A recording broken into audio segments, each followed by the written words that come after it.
The first thing I noticed when I walked into that office wasn't the man behind the desk or the diplomas on the wall, it was a photograph. A small silver frame sitting at the edge of his desk turned slightly toward him like a secret he kept close. And inside that frame was a face I knew better than my own. My mother's face. But she was younger, maybe 19 or 20, wearing a white sundress I'd never seen, standing in front of a building I didn't recognize. And the frame, it had a black ribbon tied around the corner. The kind you put on pictures of people who are gone. My mother wasn't gone. She'd made me oatmeal that morning. But I'm getting ahead of myself. Let me start from the beginning.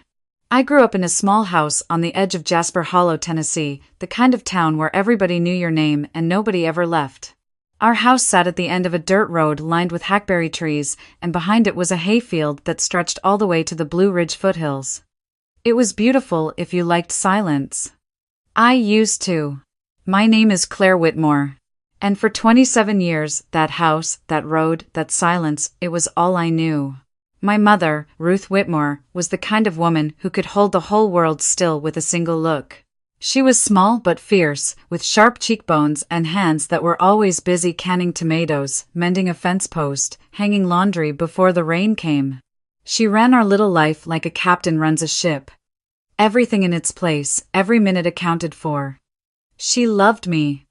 I never doubted that. But her love had walls around it, high ones, and every time I tried to peek over them, she'd pull me back down. The world outside this valley isn't what you think it is, Claire, she used to say while we shelled peas on the porch in the evenings. People out there will smile at you and rob you blind. They'll promise you the moon and leave you with nothing. I heard that speech so many times I could recite it in my sleep. And for a long time, I believed it. My father was a ghost in our house, not dead, just absent. When I asked about him as a child, my mother's face would go tight and still, like someone had pulled a curtain across it. He left before you were born, she'd say. He wasn't the kind of man who stays. That was it, no name, no photo, no story. Just a closed door I learned not to knock on. I worked at the only place in town that would hire me without a college degree. Bellman's Hardware, a family-owned store on Main Street that smelled of sawdust and motor oil. I ran the register, stocked shelves, and helped old Mr. Bellman with inventory every Thursday. It wasn't a career, it was a holding pattern. But it paid enough to keep the lights on, and it kept my mother from worrying. Every morning was the same. I'd wake before sunrise, start the coffee, feed the chickens, and check the garden. My mother would appear in the kitchen doorway like clockwork, already dressed, already watching. Don't forget to water the tomatoes on the south side. They're wilting. I did them yesterday, Mom, do them again, the heat's coming. There was no arguing with Ruth Whitmore. She didn't raise her voice. She didn't need to. She had a way of making you feel like disobedience was a form of betrayal, like wanting anything different from what she'd built for us was an insult to everything she'd sacrificed, and she had sacrificed. I knew that. She'd raised me alone, worked 3 jobs when I was little, put food on the table when there was barely money for electricity. She'd given me everything she had. The guilt of that generosity was heavier than any chain. The day things started to change was a Tuesday in September. The air was still summer warm, but the light had that golden quality that comes just before fall, when everything looks like a photograph of itself. I was restocking paint cans when the delivery truck from the lumberyard pulled up out front. A man I hadn't seen before stepped out tall, maybe early 30s, with sun-darkened arms and a cap pulled low over his eyes. "Got a delivery for Bellman's," he said, handing me a clipboard, 12 pallets of cedar planking. "That's a lot of cedar," I said, signing. "Big project somewhere. Someone's building a dream, I guess." He smiled. It was a quiet smile, not pushy, just warm. "I'm Nate. New route." "Claire," I said. "Same route. Same everything, actually." He laughed at that, a real laugh, and something in my chest shifted. Not dramatically, just a hairline crack in something I'd kept sealed for years. He started coming by every Tuesday. We'd talk for 5 or 10 minutes about the weather, about small things, about nothing that mattered and everything that did. He told me he'd grown up in Knoxville, that he loved fishing and terrible action movies, that he'd once driven all the way to the coast just to see the ocean for the first time. I told him about the garden, about the chickens, about the sound the wind makes when it comes through the hollow at night. "You ever think about leaving?" he asked one afternoon, leaning against the tailgate of his truck. "Every day," I said. And then I caught myself, surprised by my own honesty. "But I can't or won't." Before I could answer, the screen door of the shop banged open. My mother stood there, arms crossed, her face carved from stone. "Claire." "Inside." "Now." Nate straightened up, startled. "Ma'am, I know what you were doing," she said, her voice flat and cold. "And you can do it somewhere else. My daughter doesn't need your company." The silence that followed was the kind that makes your ears ring. 2 customers near the window pretended to examine a rack of screwdrivers. Old Mr. Bellman coughed and disappeared into the back. Nate looked at me, something gentle and confused in his eyes, then put his cap back on and climbed into the truck without a word. I stood there shaking, my face burning. Not from embarrassment, from rage. A hot, choking anger I'd never allowed myself to feel before. That night, I confronted her. We were sitting at the kitchen table, the overhead light buzzing faintly, the remains of dinner between us. "You had no right to do that," I said. She didn't look up from her plate. "I had every right. I'm your mother. I'm 27 years old, Mom. And you're still naive enough to think a delivery boy's smile means something." She set her fork down carefully. "I've seen how this goes, Claire. A man shows up, says pretty things, makes you feel special. And then he disappears. That's what they do. That's what they all do. You're talking about my father." Her jaw tightened. "I'm talking about the world." "No," I said, my voice steadier than I expected. "You're talking about him. And you've been punishing me for it my whole life." She looked at me then, and for just a moment, I saw something behind the steel, a flicker of pain, so deep it almost made me take it all back. Almost. "Go to bed, Claire," she whispered. "We're done talking about this." But we weren't. Not really. The conversation lived in the walls of that house for weeks afterward, in every silent breakfast, every averted glance, every door that closed just a little too hard. It was my friend Dana who finally said what I needed to hear. Dana Mitchell had grown up 3 houses down from us, the only other girl in Jasper Hollow who'd ever admitted out loud that she wanted more. She'd left for Nashville right after high school, worked her way through cosmetology school, and now ran a small salon near Germantown. She came back to visit her parents a few times a year, and each time she returned, she looked more like a stranger to me in the best possible way. She looked free. We met at the diner on Route 11, the one with the cracked vinyl booths and coffee that tasted like it had been brewed since 1987. "You look tired," she said, studying me across the table. "I'm always tired." "No, not that kind of tired. You look like you're running out of air."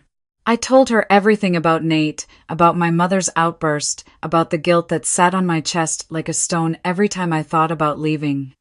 Dana listened without interrupting. When I finished, she leaned forward. "Claire, I love your mother. She's a good woman. But she's drowning, and she's pulling you down with her.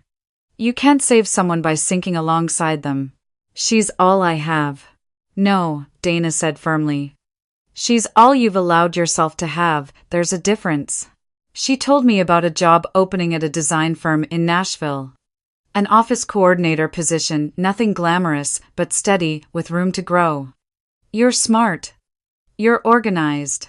You've been running that hardware store practically by yourself for years. You could do this, Claire. Come stay with me. Just try." I said no at first. Then maybe. Then I went home and lay awake all night, listening to the house settle around me, the creak of old wood and the hum of the refrigerator, sounds I'd heard every night of my life. And for the first time, they sounded less like comfort and more like a cage.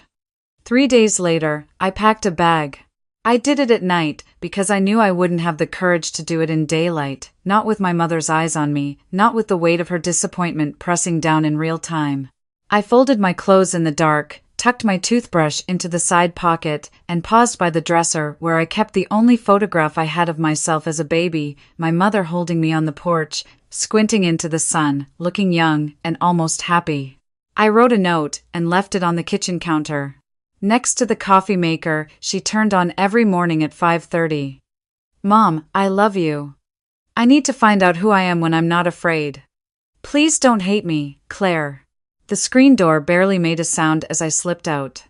The night air hit me hard, cool, earthy, full of cricket song and the faint smell of wood smoke from a neighbor's chimney. I walked down the dirt road with my bag over my shoulder, each step feeling like a betrayal and a liberation at once.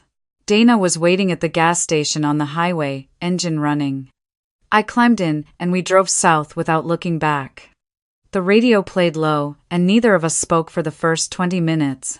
The mountains disappeared behind us, replaced by flatland and distant city lights. You okay? Dana asked finally. No, I said, but I think I will be. Nashville hit me like a wall of sound and light. After 27 years of Jasper Hollow, everything felt accelerated, the traffic, the music pouring from open doors, the sheer number of people moving in every direction with somewhere to be. Dana's apartment was on the second floor of a converted duplex in East Nashville, small but bright, with big windows and a fire escape that overlooked a taco truck. It's not much, she said, tossing me a spare key. But it's ours. The first 2 days, I barely left the apartment. I sat by the window, watching strangers walk their dogs and argue on the phone and carry bags of groceries up the stairs, and I felt the strangest mix of terror and excitement. Everything was new. Everything was possible. And everything was terrifying. On the third morning, I called my mother. She answered on the first ring, which meant she'd been sitting by the phone. Claire. Her voice was ice. Mom, I just wanted you to know I'm safe. I'm in Nashville with Dana. You made your choice. A pause. Don't call this number again. The line went dead. I held the phone against my chest for a long time after that, feeling the silence pour in like cold water. Dana found me sitting on the kitchen floor 20 minutes later, not crying past crying, just hollow. She'll come around, Dana said, kneeling beside me. Give her time. But I wasn't sure time was something my mother and I knew how to use anymore. The next week, I went to the interview at Callaway and Price Design. The office was downtown, on the 4th floor of a renovated warehouse with exposed brick walls and enormous windows that let in rivers of afternoon light. The receptionist sent me upstairs to a corner office with glass walls and a view of the Cumberland River. The man behind the desk stood to greet me. He was in his mid-50s, tall and slightly graying, with deep-set eyes that carried the kind of exhaustion you don't get from missed sleep, you get it from years of something heavier. His handshake was firm but gentle. Thomas Callaway, he said. Thanks for coming in, Claire. Dana speaks very highly of you. She's generous, I said, sitting down. I'm just glad for the opportunity. We talked for 15 minutes about the role, about logistics, about my experience. He was kind, measured, the sort of man who listened more than he spoke. The office was neat. Drafting tools, architecture magazines, a shelf of awards. And there, at the corner of his desk, angled toward his chair, like something private, the photograph.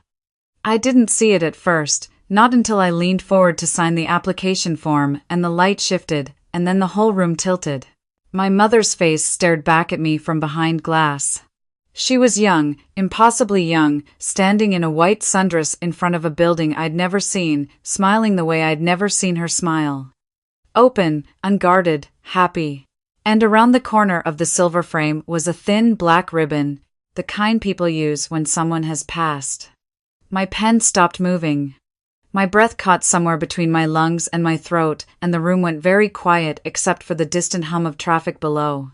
Miss Whitmore? Thomas said. Is everything all right? I couldn't speak. My eyes were locked on the photograph. The angle of her chin. The small scar near her left eyebrow from when she'd fallen off the porch railing as a teenager. She'd told me that story once, only once, in a rare unguarded moment. It was her. It was unmistakably her. That photograph, I managed. The woman in that frame. Who is she? Thomas followed my gaze. His expression shifted, confusion first, then something darker, something guarded. He reached for the frame instinctively, as if to shield it. That's personal, he said quietly. Please, I said. My voice was shaking. I need to know. He studied me for a long moment. Then he set the frame down gently, facing me. Her name was Eleanor Marsh. She was my fiancée. She died 28 years ago. Car accident on the highway outside Chattanooga. We were supposed to get married that spring. The floor dropped out from under me. That's not possible, I whispered. I assure you, it's very real. I attended her funeral. I spoke to her mother. I visited the grave. No. I stood up, my chair scraping against the floor. That woman is not dead. Her name is Ruth Whitmore. She lives in Jasper Hollow, Tennessee. She's my mother. I spoke to her 3 days ago. The silence that followed was the loudest I'd ever heard. Thomas stared at me, his face draining of color, his hands gripping the edge of the desk like it was the only thing keeping him upright.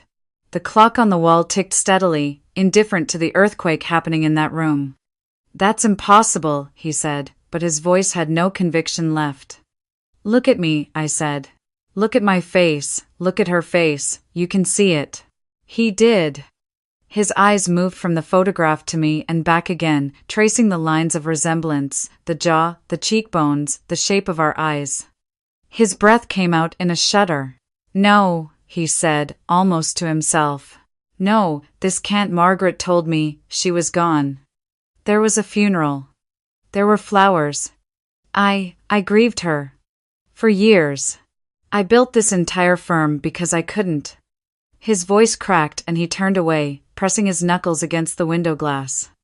Who's Margaret? I asked. Her mother. Eleanor's mother. She called me 8 months after I left for Nashville.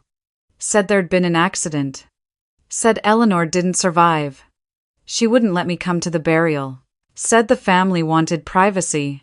I was 23 years old, and I believed every word. I felt the ground tilt beneath me again. Her mother, I repeated slowly. My grandmother. A woman I'd never met. A woman my mother never spoke of. A woman who, according to this stranger, had erased him from existence with a single phone call. Thomas turned back to face me. His eyes were red, and his jaw was clenched so tight the muscles trembled. If what you're saying is true, if she's alive, then I lost everything for nothing. 28 years. My whole life built on a lie told by a woman who decided I wasn't good enough. She was pregnant, I said quietly. When you left. She was already carrying me. The sound he made wasn't a word. It was something broken, a gasp, that turned into a groan, that turned into silence. He sat down heavily, pressing both hands over his face. His shoulders shook once, then stilled. I wanted to go to him. I wanted to put my hand on his shoulder and tell him something comforting, but what could I possibly say? We were strangers bound by a lie that was older than I was. We can find out for sure, I said. There are tests. We can know. He lowered his hands. His eyes were wet but steady. I don't need a test, he said quietly. I can see her in your face. I've been looking at that photograph for 28 years. I know every line of it. He paused. You have her smile. The real one, the one she only gave when she meant it. We sat in that office for a long time. The afternoon light shifted from gold to amber to soft gray. The city hummed below us, oblivious. I told him about Jasper Hollow, about the chickens and the hardware store, and the way my mother checked every lock twice before bed. He told me about Eleanor Marsh, the girl who laughed at rainstorms and collected wildflowers and believed that buildings could hold memories the way jars hold honey. He told me how they'd met at a county fair, How she'd beaten him at ring toss 3 times in a row, how he'd proposed with a ring made of braided grass because he couldn't afford a real one. She said yes before I finished asking, he said, almost smiling. That sounds like her, I said, though it didn't. Not the version of her I knew. The version I knew was careful, guarded, locked up tight. Hearing him describe this other woman, this laughing, reckless, open-hearted girl, felt like discovering a room in my own house I'd never known existed. By the time I left the office, the sky was dark and the streetlights had come on. I walked back to Dana's apartment in a daze, my mind turning over the pieces of a puzzle I hadn't known I was assembling my entire life. My mother's silence about my father. Her fear of the outside world. Her refusal to let anyone get close. It all made a terrible, perfect kind of sense now. She hadn't been protecting me from the world. She'd been protecting a secret. Dana could tell something had happened the moment I walked in. I told her everything. She sat on the edge of the couch, with her hand over her mouth, saying nothing for a full minute after I finished. "What are you going to do?" she asked. "I'm going back. He wants to come with me. He wants to see her." Dana nodded slowly. "Are you ready for that?" "No," I said. "But I don't think I'll ever be. Some things you just have to walk into." We left Nashville before dawn. Thomas drove a dark blue truck that smelled of leather and coffee. The highway unspooled ahead of us, gray and silver under the early light. We didn't talk much. He drove with both hands on the wheel, his jaw set, his eyes fixed on the road as if looking away might break his nerve. I watched the hills rise and fall outside my window, the familiar geography of Tennessee reshaping itself around this new truth. By mid-morning, we turned onto the road to Jasper Hollow. The hackberry trees arched overhead like a tunnel. The air smelled of cut grass and damp earth. Everything looked exactly the same as the day I'd left, and yet nothing was the same at all. When the house came into view, my heart hammered so hard I could feel it in my teeth. The garden looked tended. The laundry hung on the line. And there, on the porch, was my mother sitting in her rocking chair with a cup of coffee and a book she probably wasn't reading. The truck rolled to a stop. The engine cut off. The silence rushed in. My mother looked up. Her eyes found me first, and something softened in her face, relief, maybe, or longing. But then she saw the man stepping out of the driver's side, and the coffee cup slipped from her hands. It hit the porch floor and shattered, brown liquid spreading across the wood like a stain. She stood slowly, her hands gripping the railing. Her lips moved, but no sound came out. "Ruth," Thomas said. Just that. Just her name, or the name she'd taken when she buried Eleanor Marsh. Her knees buckled. She caught herself on the railing and stayed there, half standing, half falling, her face white as paper. "Thomas," she breathed. How? 28 years, he said. His voice was steady, but barely. "Your mother told me you were dead. I believed it. I mourned you. I named my company after the street where we met because I couldn't say your name without falling apart. And you were alive. This whole time, you were alive." My mother's face crumbled. Not all at once, it happened in stages, like watching a wall give way brick by brick. First the chin trembled. Then the eyes. Then the whole structure of composure she'd built over decades collapsed, and she sank onto the porch steps, sobbing into her hands.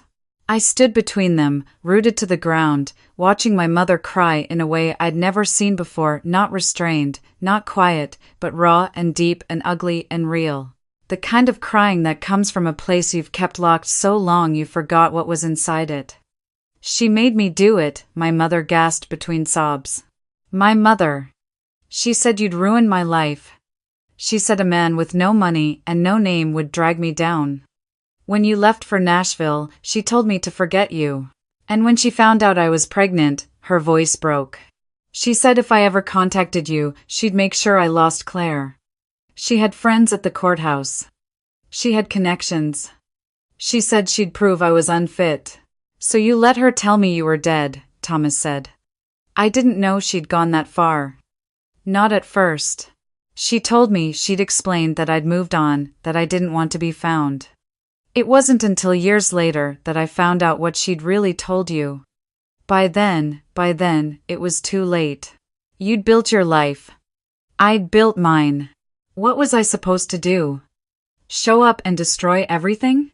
You were supposed to let me know my daughter existed, he said, and for the first time, his voice cracked wide open. I stepped forward, then. Mom, I said. You told me he abandoned us. You told me he didn't care. She looked up at me, her face wrecked and desperate. I know. And every time I said it, I hated myself a little more. But what was the alternative? Tell you your grandmother threatened to take you away from me? Tell you the man I loved was out there somewhere, thinking I was in the ground? Yes, I said. Yes. That's exactly what you should have told me. She flinched as if I'd struck her. For a long time, nobody spoke. The wind moved through the hackberry trees, shaking leaves loose. A bird called from somewhere in the field. The broken coffee cup lay in pieces on the porch, a small ruin among larger ones. Then Thomas did something I didn't expect. He climbed the porch steps slowly, carefully, like a man approaching something fragile. He sat down beside my mother on the weathered wood and folded his hands between his knees. I don't know how to forgive this, he said quietly. Not today. Maybe not for a long time. But I didn't drive 4 hours to yell at you, Ruth. I came because I spent 28 years building a life around a hole the exact shape of you, and I need to understand what happened. Not for anger. For the truth. My mother looked at him, really looked at him, and in her eyes I saw the girl from the photograph. The one in the white sundress, who smiled without armor. She was still in there, buried under decades of fear and silence. I'm sorry, she whispered. I'm so sorry, Thomas. He didn't answer right away, he just sat beside her, two people separated by half a lifetime of lies, breathing the same Tennessee air they'd breathed when they were young and foolish and full of plans. I sat on the bottom step and watched them. My hands were trembling, my face was wet, though I hadn't realized I was crying. And somewhere inside the tangled wreckage of everything I thought I knew about my family, something new was growing, not forgiveness, not yet. But the possibility of it. A green shoot pushing through cracked ground. The weeks that followed were not easy. Nothing cracked open that deeply ever heals quickly. But slowly, carefully, we began to rebuild what had been taken from us. Thomas didn't push. He called every few days, short conversations about small things, how the firm was doing, what the weather was like in Nashville, whether I'd tried the coffee shop on Fifth Avenue. He never pressured my mother. He simply made himself available, like a door left open without expectation. I went back to Nashville. I took the job at Callaway and Price not because Thomas was my father, but because I'd earned it. The work was good. Organizing schedules, coordinating projects, learning how a building goes from idea to blueprint to something real. There was a satisfaction in it I hadn't expected, the feeling of being part of something being built rather than something being maintained. One afternoon, about a month after our trip to Jasper Hollow, I walked into Thomas's office to drop off a file and noticed the photograph. It was still there on his desk, but the frame was different. The silver frame with the black ribbon was gone. In its place was a simple wooden one, light oak, warm and clean. No ribbon, no mourning. Just a picture of a young woman smiling in the sun. New frame, I said. He glanced at it and nodded. The old one was for someone who was gone. This one's for someone who's still here. That evening, my phone rang. It was my mother. Claire, she said. Her voice was different, not cold, not guarded, just tired in the way people sound when they've finally stopped pretending. I saw the first frost this morning. The garden's almost done for the year. Already? It's early. Everything's early this year. A pause. I miss you. I closed my eyes. 2 words I'd waited my whole life to hear her say without conditions attached. I miss you too, Mom. We talked for a while about the garden, about the chickens, about nothing important and everything that mattered. She asked about Nashville, and I told her about the taco truck outside my window and the noise and the way the city smelled after rain. She listened without interrupting, without warning me, without pulling me back. When we hung up, I stood by the window of Dana's apartment, looking out at the lights of East Nashville. Somewhere behind me, in a corner office downtown, a wooden frame held a picture of a girl who had once been erased from someone's life. And somewhere north, in a house at the end of a dirt road, a woman was learning slowly, painfully that letting go wasn't the same as losing. I picked up a small frame I'd bought at a thrift store the week before. Inside, it was a photo Dana had taken on my first day at the firm, me and Thomas standing outside the building, squinting in the sunlight, both of us smiling the cautious, hopeful smile of people who'd found something they didn't know they were missing. I set it on the windowsill beside my mother's photo. Past and present, side by side. Maybe forgiveness wasn't a single moment. Maybe it was more like tending a garden daily, patient, unglamorous work that only showed results if you stuck with it long enough. Some days the ground was hard and nothing grew. Other days, something small and green appeared where you least expected it. I didn't know if my mother and Thomas would ever find their way back to each other. I didn't know if the damage could be undone or only understood. But I knew this, the truth hadn't changed what happened. It had changed what could happen next. And for the first time in 27 years, tomorrow didn't feel like a repetition of yesterday. Outside, the Nashville sky was wide and dark, and full of stars you couldn't see from Jasper Hollow. Inside, the photographs kept their quiet watch, two faces from different lifetimes, finally sharing the same light.